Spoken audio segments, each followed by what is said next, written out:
आज के इस ऑडियो बुक में हम बात करेंगे एक ऐसे आर्ट के बारे में जो हर इंसान सीक्रेटली सीखना चाहता है।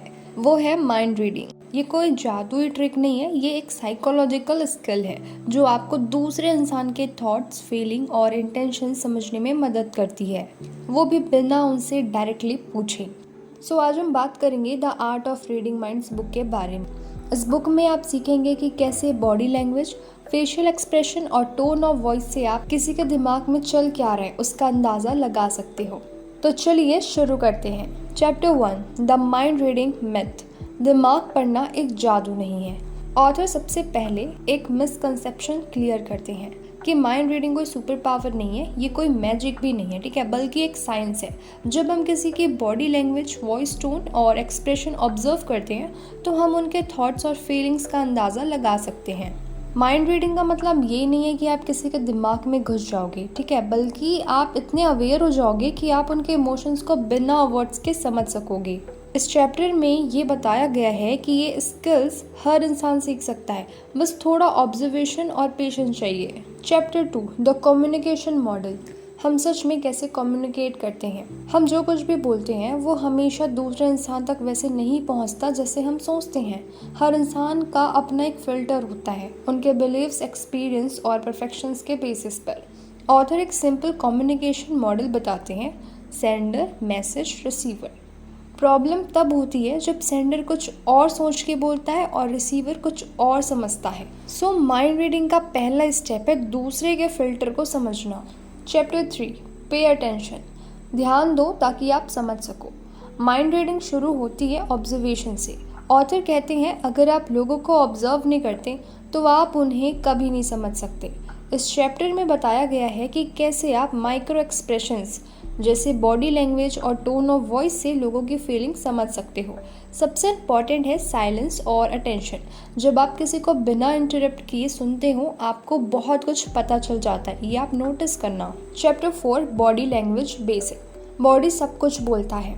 हमारी बॉडी हमारे मन की सबसे बड़ी ट्रांसलेटर होती है। जब हम कुछ फील करते हैं ना तो हमारा बॉडी बिना सोचे रिएक्ट करता है।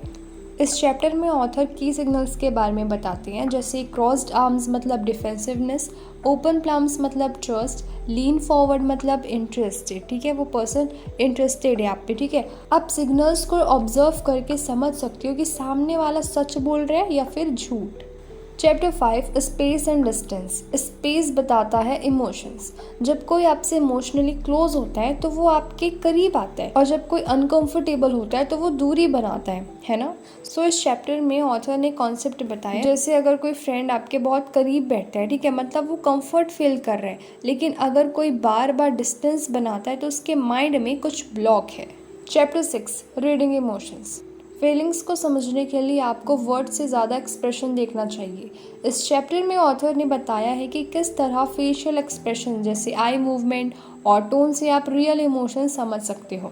जैसे अगर कोई मुस्कुराता है लेकिन आंखों में उदासी हो, ठीक है, उसकी, तो वो दिखावा है। तो ऑथर ने 7 यूनिवर्सल इमोशंस पर फोकस किया है, जैसे happiness, sadness, anger, fear, disgust, surprise और कॉन्टेम्प्ट। Chapter 7, building trust. बिना ट्रस्ट के कुछ नहीं होता। आप तभी किसी का माइंड पढ़ सकते हो जब सामने वाला आप पर ट्रस्ट करे। इस चैप्टर में बताया गया है कि ट्रस्ट बिल्ड करने के लिए एम्पैथी और जेन्युइन कनेक्शन ज़रूरी है। जब आप किसी के फीलिंग्स को बिना जज के समझने की कोशिश करते हो तो सामने वाला इमोशनली ओपन होता है। सो ऑथर सजेस्ट करते हैं कि पहले ट्रस्ट बिल्ड करो फिर ऑब्जर्व करो। Chapter 8, what people don't see. जो लोग नहीं कहते वो भी सुनो।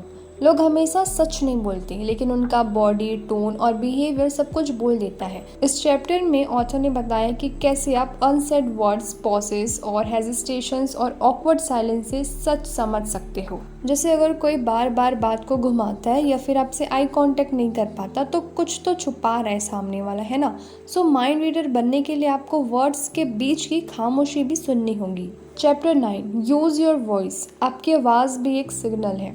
सिर्फ दूसरे की बॉडी लैंग्वेज ही नहीं, आपकी वॉइस भी एक स्ट्रॉन्ग टूल है। इस चैप्टर में बताया गया है कि कैसे आप अपनी वॉइस टोन, पिच और पेस में सामने वाले का ट्रस्ट जीत सकते हैं। जैसे अगर आप सामने वाले से एकदम शांति से बात करोगे, अच्छे से बात करोगे, उनसे प्यार से बात करोगे तो सामने वाला आपको ज़्यादा ट्रस्ट वर्दी समझेगा। लाउड और फास्ट वॉइस नर्वसनेस दिखाती है, इसलिए आपको अपनी वॉइस को ट्रेन करनी होगी ताकि आप एक कॉन्फिडेंट कम्युनिकेटर बन सको। Chapter 10, practice makes you a mind reader. ये एक स्किल है, टैलेंट नहीं। ऑथर कहते हैं माइंड रीडिंग एक प्रैक्टिस बेस्ड स्किल है। आप जितना ज़्यादा ऑब्जर्व करोगे उतना ज़्यादा इम्प्रूव करोगे। शुरुआत में गलतियाँ होंगी, लेकिन धीरे धीरे आप इतने एक्यूरेट हो जाओगे कि लोग हैरान रह जाएंगे। इस चैप्टर में कुछ डेली प्रैक्टिसेस टिप्स भी दिए गए हैं, जैसे लोगों के एक्सप्रेशंस नोट करना, लोगों के साइलेंस ऑब्जर्व करना और अपने इंट्यूशंस को ट्रस्ट करना। तो ये सारी चीज़ें इस पे आती है। सो दोस्तों, ये था the art of reading minds का कंप्लीट ऑडियो बुक समरी। अब आपको पता है कि दूसरे लोग क्या सोच रहे हैं, कैसे फील कर रहे हैं, बिना उनसे पूछे। ये एक सुपर पावर जैसा है, लेकिन रियलिटी में ये एक प्रैक्टिस बेस्ड स्किल है जो आप भी सीख सकते हो। तो अगर आपको ये ऑडियो बुक हेल्पफुल लगी हो, वैल्यूएबल हो, पसंद आई हो, तो लाइक, शेयर, कमेंट ज़रूर करना और चैनल द बुक क्लब को सब्सक्राइब करना मत भूलना, ठीक है। सो मैं मिलती हूँ आपको नेक्स्ट ऑडियो बुक के साथ।